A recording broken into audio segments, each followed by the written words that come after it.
আসসালামু আলাইকুম। পৃথিবীর যে প্রান্ত থেকে আমার ভিডিওগুলো দেখেন তাদেরকে জানাই আন্তরিক শুভেচ্ছা এবং অভিনন্দন। ভিডিও শুরুতে কিছু বিষয় জানানো খুব প্রয়োজন, বিশেষ করে যেহেতু আমরা জার্মানি থেকে পোল্যান্ডে যাই ঘোরার জন্য। তো পোল্যান্ডের যে পরিস্থিতি, আমাদের বাংলাদেশি বা এশিয়ান যে ভাই ব্রাদাররা কি অবস্থায় ওখানে আছেন সে বিষয় সম্পর্কে আপনাদের মাঝে তুলে ধরবো, এবং যে ভাইয়েরা জব ভিসায় বা স্টুডেন্ট ভিসায় পোল্যান্ডে আসতে চান সেগুলো বিষয়ে কিছু কথা বলার চেষ্টা করব। শুরুতে আমি বলবো পোল্যান্ড দেশ হিসেবে ভালো, যেহেতু ইউরোপে সেনজেনভুক্ত একটি দেশ। তো এক কথায় ভালো মন্দ এখানে বলাটা খুবই টাফ।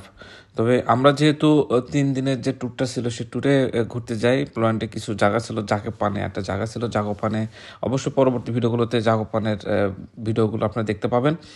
জায়গাগুলো অসম্ভব সুন্দর এবং প্রাকৃতিক সৌন্দর্য, আল্লাহ সৃষ্টি এত যে সুন্দর হয় বলে শেষ করা যাবে না। পোল্যান্ডে এই মুহূর্তে আপনারা যারা স্টাডি পারপাসে বা ওয়ার্ক ভিসায় যারা আসতে চাচ্ছেন তাদেরকে বলবো যে পোল্যান্ড স্টুডেন্টদের জন্য ভালো, কিন্তু আবার অনেক ক্ষেত্রে ভালো না। সেই ভালো না থাকার কারণ হচ্ছে যে সেখানে জব ফ্যাসিলিটি অ্যাভেলেবেল থাকার পরও স্টাডি করতে গেলে তারা জব করতে পারবেন, জব করতে গেলে তারা স্টাডি করতে পারবেন না, এটা হচ্ছে মূল বিষয়। আর যারা জব ভিসায় আসবেন তাদের জন্য জবের স্যালারি রেঞ্জটা আমার কাছে একটু কম মনে হয়েছে, এই হলো বিষয়। এটা পোল্যান্ডে অনেক কষ্টকর হয়, কষ্টসাধ্য হয়ে যায়। তো যে ভাইয়েরা পোল্যান্ডে আসবেন স্টুডেন্ট ভিসায় একটু বুঝে শুনে আসার চেষ্টা করবেন। শুধু যদি পড়াশোনার পাশাপাশি যদি পোল্যান্ডে আসেন সেক্ষেত্রে অনেক ভালো হয়।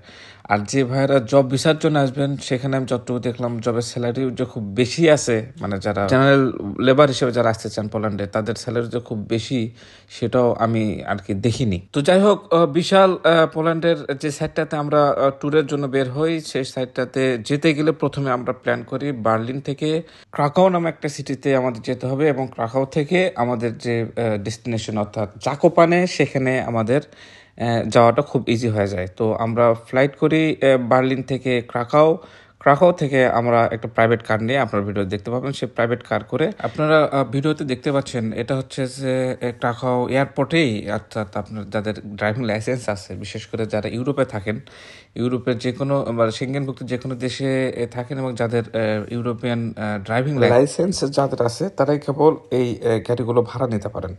তো আমাদের জাগোপানের যাত্রাটা যেন খুব স্মুথলি হয় সেজন্য আমরা একটা কার ভাড়া করে থাকি, সেটা ছিল 7 সিটের। যেহেতু আমরা মানুষ 7 জন, সেজন্য আমাদের যাত্রা যেন খুব স্মুথলি হয় এবং আমরা জাগোপানের যে শহরটা আছে পুরোটা যেন 3 দিনের আমাদের ট্যুর ছিল খুব সুন্দরভাবে ঘুরতে পারি এবং সৌন্দর্য উপভোগ করতে পারি, সেজন্যই আমাদের কারটা ভাড়া নেওয়া। আপনারা দেখতে পাচ্ছেন যে কোম্পানি থেকে আমরা কারটা ভাড়া নেই, সেই কোম্পানির লোক আমাদেরকে চাবি সহ গাড়ির ডকুমেন্টস হ্যান্ড ওভার করে। এখন আমরা গাড়িটা খুঁজে বের করব এবং খুঁজে বের করে গাড়ি নিয়ে আমরা ক্রাকাও শহর থেকে আমরা জাকোপানে শহরের দিকে চলে যাব। আপনারা দেখতে পাচ্ছেন এখানে প্রচুর গাড়ি আছে, তো প্রচুর গাড়ির ভেতরে আমাদের গাড়িটা একটু খুঁজে বের করতে সময় লাগছিল। তো আমরা এক পর্যায়ে যে আমরা গাড়িটা খুঁজে পাই এবং আমাদের গাড়িটা দেখতে পাচ্ছেন এটা হচ্ছে আমাদের গাড়ি। এই গাড়ি নিয়ে এখন আমরা বের হব এবং প্রথমে ক্রাকাও যে শহরটা সেটা দেখার চেষ্টা করব।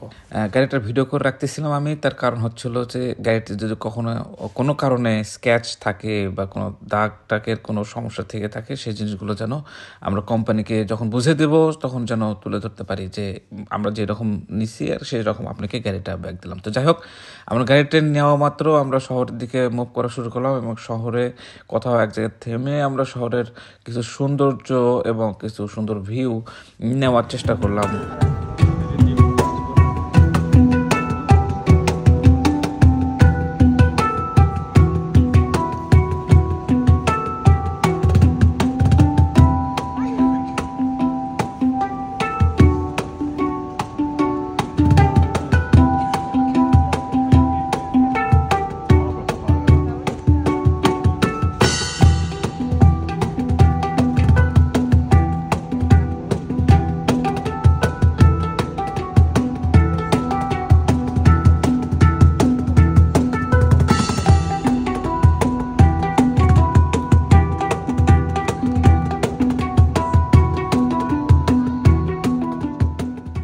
আজকের মতো ভিডিও এ পর্যন্তই। পরবর্তী ভিডিও দেখার আমন্ত্রণ জানিয়ে আজকের মতো বিদায়। ভিডিও যদি ভালো লেগে থাকে অবশ্যই লাইক, কমেন্ট এবং সাবস্ক্রাইব করে আমার পাশে থাকবেন এবং আপনার মূল্যবান মন্তব্য এবং মতামত আমাকে কমেন্ট বক্সে লিখতে পারেন এবং আমার ফেসবুক পেজ আছে, পেজে আমাকে মেসেজ করতে পারেন। সময় নিয়ে আমার ভিডিও দেখার জন্য আপনাদের ধন্যবাদ।